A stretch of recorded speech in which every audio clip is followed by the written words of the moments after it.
Cypher, I've finished unpacking the last of my equipment. Between your ship's onboard systems and my custom apparatus, you'll soon have the finest in-flight laboratory in the sector. You'll make us the envy of the fleet. Then I'll refrain from publicizing it.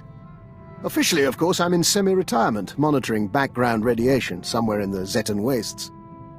Unofficially, I'm very much looking forward to traveling with you. Understood, Doctor. I've never been to the Zetan wastes, and we've never met. An excellent start. I expect this should prove very interesting. Should you need anything from me, you only have to ask. Although if you want my genetic code rewritten, let me know before we leave the ship. I thought you could become a Rakghoul whenever you wanted. It's somewhat more complicated and time-consuming. Well, nothing to be concerned with, but rarely an option in the field. Good day. Cypher, join us. Vector and I were just discussing Moff Letshara. We never met her, of course. Quite fortunate, that. But Vector did know her husband, a fine Dejarik player and a scribe of the Ilfmar Gambit. We apparently share the Doctor's taste in theatre. By all means, continue. I wouldn't want to take your time, but Master Vector, we should talk again. Of course, Doctor. Your crew members are delightful people. For instance, did you know Mistress Kaleo is fluent in Kalish profanities? A rare and admirable skill. I wonder how you manage them. Leadership is such a delicate thing. You sound like you've thought about this. I confess it had crossed my mind. A dead or alienated colleague is a resource lost, and in our business, it's a small step from being disliked to being blacklisted. Alienate enough people and you find yourself running unauthorized missions on a dead planet. Quite. I could tell you stories. But I'm afraid I have to attend to my data analysis program. Another time, Cypher. My good friend, allow an old man some sentiment and join me for a reminiscence. Today is the 13th anniversary of the death of Cypher 12, one of the finest agents I've ever worked with. You have my sympathies, Doctor. No need for that. It has been 30 years. But I like to pay my respects. Cypher 12 was one of the old guard from before the war. He cultivated allies on the fringes. By the time he received his Mandalorian brands, he'd also become verbally abusive in private, but he never cracked on the job. Always had a smile. Were you partners? I was technical advisor on several of his assignments, and we shared a taste in Mirialan cuisine. Eventually the odds caught up with him, and a Hapani royal assassin punctured his lungs. Inevitable, really. Are you aware how few ciphers survive past year 5?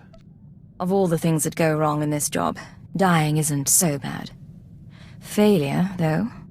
Rather my point. I admire the line you walk between obedience and ingenuity. Unfortunately, your methods breed enemies. Be careful not to end up without recourse. There's some truth there, I'll admit. We'll see what happens. Friendly advice from one who knows. I've made it through a very long career by choosing my partners wisely. I've outlasted them all, and I intend to keep doing so. Cypher, I had the most delightful conversation with Master Vector. Did you... I'm getting a feed on my earpiece. One moment. I apologize. That's the 3rd time this week one of my security alarms has gone off. Where did you set up an alarm system? I monitor all my safe houses as a matter of course. I have a few dozen around the galaxy. A precaution, really. I haven't needed them in years. Usually when an alarm goes off, it means a child has come exploring or a rat has slipped through the ventilation shafts. You're not going to double-check? Hardly worth the bother. I really should dismantle the safe houses altogether. But old habits die hard. Besides, I hold out hope that I'll need to go to ground someday in one last exciting adventure. I don't want to be caught unprepared. Keep an eye on those places. I'm your humble servant. Doctor, you wanted to talk? Yes, and I'm terribly sorry to take your time. But I have a small request. To be frank, it's a bit of an embarrassment. You have my undivided attention. I told you before about my safe houses, how my intruder alarms have been going off. I attributed it to local happenstance. I may have been mistaken. My safe house on Balmora exploded. Would you like to elaborate on that? Very much, but my scanners melted 0.7 milliseconds after activation. I could theorize regarding who did this and why, but truthfully, all I know is someone bypassed Imperial security to get inside.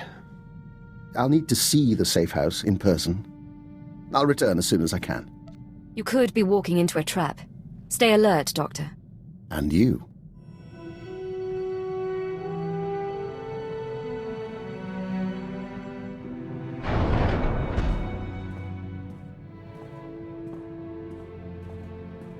Well, I'm afraid the news is mixed.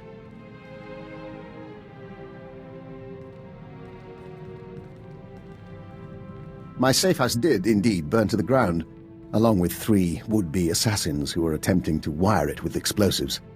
Apparently, my security triggered their bombs prematurely. Do you booby-trap all your safe houses? Or just the ones your enemies know about? You make it sound like I used safe houses as bait. I did acquire genetic samples of the intruders. I'll be running traces shortly. One was a human male. The others, uncertain. Regardless, they used Imperial equipment and codes to get inside. Someone in the Empire wants me dead. This could be a frame job. It wouldn't be hard to arrange. A wise assertion, although the particulars suggest otherwise. One way or the other, I take comfort in the fact that I'm once again viewed as a threat. My days in retirement are over. What can I do for you, Doctor? Forgive me, but as your sole medical officer, I have to point out that your eating habits have been less than satisfactory lately. Now, I'll take my share of the blame. I've been preoccupied making calls, catching up on what I've missed in the intelligence community. Still, the fact that people are trying to kill me does not excuse my neglect of your health. I appreciate your concern, but you've done a fine job. Says the child to the unstrict parent. But regarding my search, I do have some small amount of news.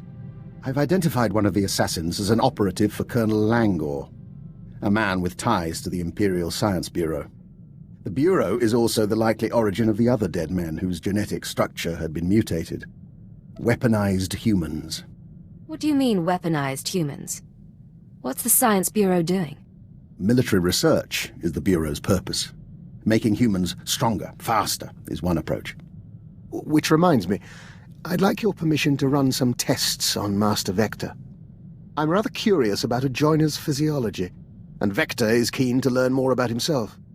If it won't cause harm, I don't have any objections. Wonderful. I'll let him know the good news. And of course, I'll keep you apprised. My good friend, have you noticed that the price of Dianogan tea has risen considerably since we broke the Treaty of Coruscant? One of the costs of war you never anticipate. And now my jamming device is working, so we can dispense with the inanities. You're not usually this cautious. What's going on? Thanks to a now wealthy Kubaz information broker, I've identified the people who want me dead. They represent an organization called Project Protean, a secret research and development group inside the Imperial Science Bureau. You are good at this game. Give me the details. Protean researches practical applications of alien biology. You recall the genetically modified assassins who came after me? They're only the beginning. Imagine troops spliced with Abyssin genes to enhance healing, or adrenals derived from Gamorrean hormones. Most test subjects don't fare well, but you can see the potential. If they're doing research for the military, why bother with an ex-fixer? There's a great deal of interdepartmental rivalry in our work, and my research does overlap with theirs. They may have targeted me in order to ensure that they have no competition, inside or outside the Empire. Tell me where to find these people. I'm going to talk to them. Right now, I'm unsure where the project is based or how to contact its members, but I wanted to keep you apprised. Now, about that Dianogan tea. A moment. Hour 36. Subject exhibiting low-grade fever and elevated N-cell counts. I will proceed to the second formula.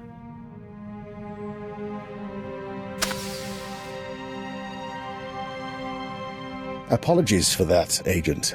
Bioexperiment logs wait for no man. There's not a lot you can do to surprise me. Well, I told you about Project Protean and their research into alien genetics. I managed to gain access to one of their databanks. Nothing incriminating there, but I was impressed by their scientific data. I've been adapting it for my own studies into the Rak-Ghoul virus. If you're running tests on yourself, you must be confident in the results. Sample assays can only tell one so much. I'm now in my second day incubating the modified virus. If it doesn't break down my cell structure entirely, I should emerge revivified. You mention the virus now and then, but you never talk about being a Rak-Ghoul. Why is that? Perhaps it's the fever talking, but in truth, the experience is intense and personal. There's a loss of control, and I wonder if I am man or beast. I'm sorry.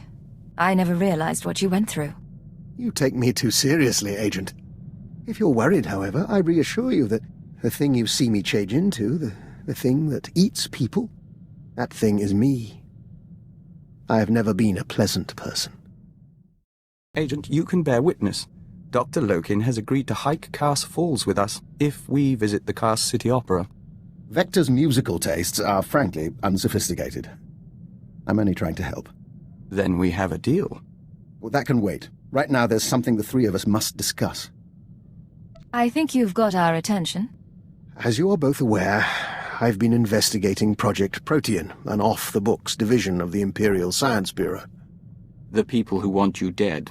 Precisely. Their research is focused on human-alien genetic splicing. I've studied their files, along with your own physiology, Master Vector, and I've come to a conclusion. Project Protean arranged your meeting with the Killiks so they could study the joining. Vector was working for the diplomatic service, not the Science Bureau. Protean is well-funded, perfectly able to trade favors with Vector's old superiors. That part doesn't surprise us. For what it's worth, I don't believe it was personal. They wanted a test subject, and you were on Alderaan already. What do you think of all this? We think we are who we are. But we prefer not to be someone else's puppet. Understandable. They have files on the Killiks, ways to hurt joiners or to heal them. They may have altered Vector, or simply observed him. I consider it our obligation to find Project Protean and end them, for Vector's sake as well as mine. You've pulled a lot of data on these people. Finish the job. It will be my pleasure. If you'll excuse us, we'd like to commune with the Hive. You don't want my advice, but I'll give it anyway. Vector knows who he is. Give him time to be sure of it. Agent, I've been continuing my research into Project Protean, the fine people who want me dead, and who are responsible for Vector's condition. I have the location of their headquarters. That's quite a breakthrough. How did you get that information? By exchanging favors, then spending 82 hours deciphering data cube manufacturing codes. Protean's main laboratory is on a planetoid in the subterral sector. Security is tight, but not impervious. I've arranged transportation for Vector and myself. He deserves to know the truth about his victimizers. If you're moving against Protean, I ought to be there. Besides, you'll need assistance. I'm afraid this is a personal matter, and I am capable of operating on my own. I plan to learn exactly why Protean tried to kill me and recover their data on Master Vector. The rest we can play by ear. I want that man back in one piece. Understood? Of course. We'll see you again when this is over.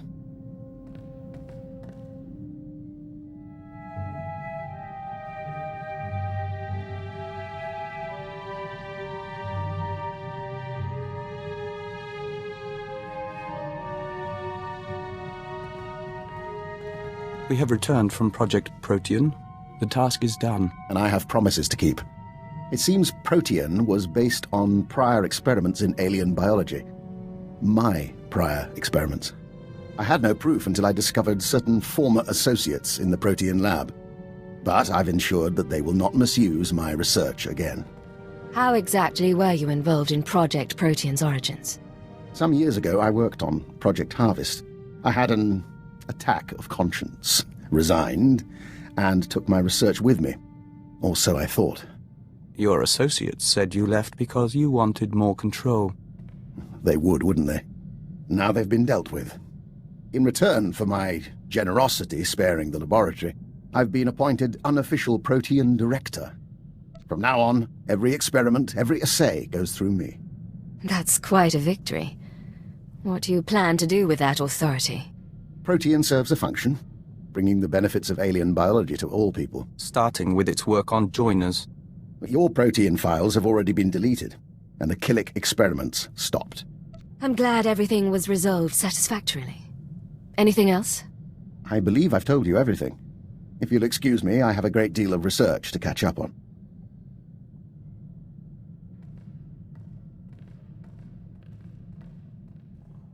We think we're never going to trust him, and we think it doesn't matter. We're glad he's on our team. Doctor, what can I do for you today? I was just thinking what a fine team we've made. You realize that when we met, I had an extremely low opinion of you. I assumed you'd earned your position through political connections. I made that mistake with an agent once before. I don't suppose I've earned your approval yet. In part, I'll grant.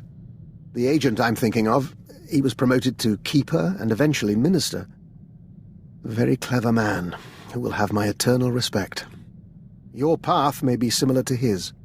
Given that and the state of our empire, I believe it's wise if I continue to advise you. I believe it's wise to keep you at my side. Then you're learning. In any case, I'm at your disposal. And one of these days you should consider training more operatives. I'll be happy to grant my insight.